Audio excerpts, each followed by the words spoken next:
Resurvey ప్రక్రియను చేపట్టడానికి అత్యున్నతమైన central government body survey of ఇండియాతో ఒప్పందం కుదుర్చుకున్నాం December 9th, 2020. సమగ్ర రీసర్వే యూరోప్లోనూ అమెరికాలోనూ ఏ టెక్నాలజీ అయితే వాడుతున్నారో లేటెస్ట్ టెక్నాలజీ ఆ టెక్నాలజీని ఇక్కడికి తీసుకొచ్చాం. ఆ టెక్నాలజీ వాడడం కోసం తెచ్చాం. 70కి పైగా కోర్స్ అంటే కంటిన్యూస్లీ ఆపరేటింగ్ రెఫరెన్స్ స్టేషన్స్ రాష్ట్ర వ్యాప్తంగా పెట్టాం. రాష్ట్రం పొడుగున ఎవ్రీ 70 కిలోమీటర్లకు ఒక course continuous operating reference stations. ఇది అచీవ్ చేయడం కోసం 3640 global navigation system receivers achieve చేయడం కోసం 3640 GNSS receivers global navigation satellites system receivers.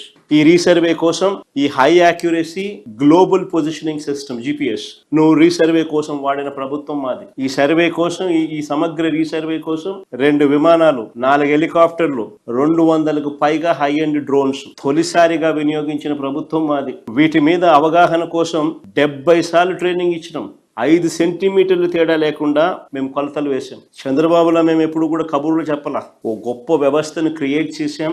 ఓ గొప్ప టెక్నాలజీని అడాప్ట్ చేసుకుని గొప్పగా అడుగులు పడ్డాయి. 1358 మండల మొబైల్ మెజిస్ట్రేట్లు వర్ ఆన్ ద మూవ్. అక్కడికక్కడ పరిష్కారాలు చూపేదాని కోసం ప్రజల ముంగటికే తీసుకొచ్చి వారికి శాశ్వత పరిష్కారం చూపించే దిశగా, ఇది కాక రియల్ టైం అప్డేట్స్తో AP government portal, Mee Bhoomi web portal మేము అప్గ్రేడ్ చేసినాం. దాని మీద ఏ ట్రాన్సాక్షన్ జరిగిన రియల్ టైం అలర్ట్స్ మీకు వచ్చేట్టుగా, అప్డేటెడ్ ఇన్ఫర్మేషన్ మీకు వచ్చేట్టుగా అప్గ్రేడ్ చేసాం ఈ పోర్టల్.